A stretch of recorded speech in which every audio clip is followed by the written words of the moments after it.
आप ये जानकर हैरान हो जाएंगे कि दुनिया में कहीं कोई पेड़ नहीं होगा जो मूर्तियां उगलता या उसकी जड़ों से मूर्तियां निकलती हों।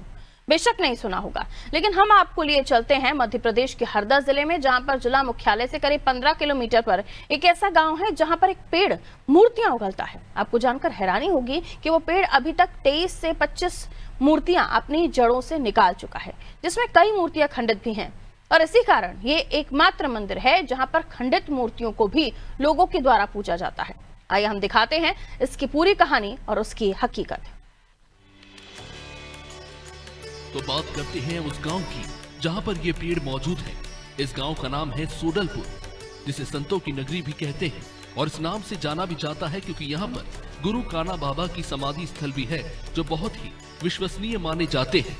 बात वहाँ रहने वाले ग्रामीणों की करें तो उनका कहना है कि जब से वो यहाँ पैदा हुए हैं तब से आज तक वो हर साल मूर्तियों को निकलते हुए देख रहे हैं।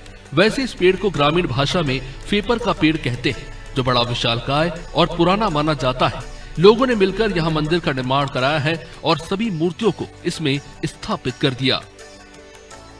ये कहानी तो सत्य है कि यहाँ मनोकामनाएं पूर्ण होती है। लोगों की जो श्रद्धा लेके आते हैं वो श्रद्धा माताजी पूर्ण करती है।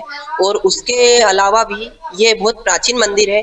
यहाँ कहा जाता था कि मुगलों के जमाने में जब वो उनका जो शासन था, उस शासन में ये मूर्तियां खंडित कर रहे थे वो, तो इस मूर्तियां को एक जगह जमा करके वो मूर्तियों को ढक दिया गया या पूर दिया गया या जो भी हो, और उसके बाद में एक पौधा लगा दिया गया कि पता चल जाए कि ये मूर्तियां यहाँ पर है।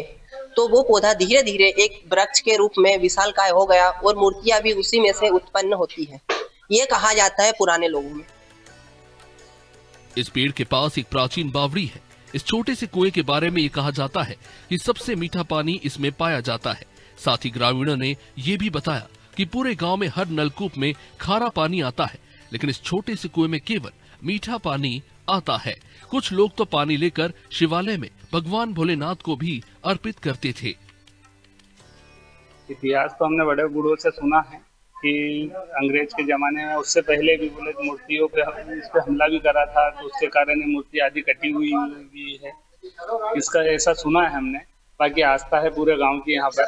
यहाँ पर नवरात्रि में मेला भीड़ लगती है, तो मेले जैसा पूरा भरा जाता है कि दुकान तो नहीं लगती, पर हाँ यहाँ पर महिलाएं जल चढ़ाने के लिए आती है, तो उस प्रकार से मेला ही बोलो कि मेला लगता है यहाँ पे।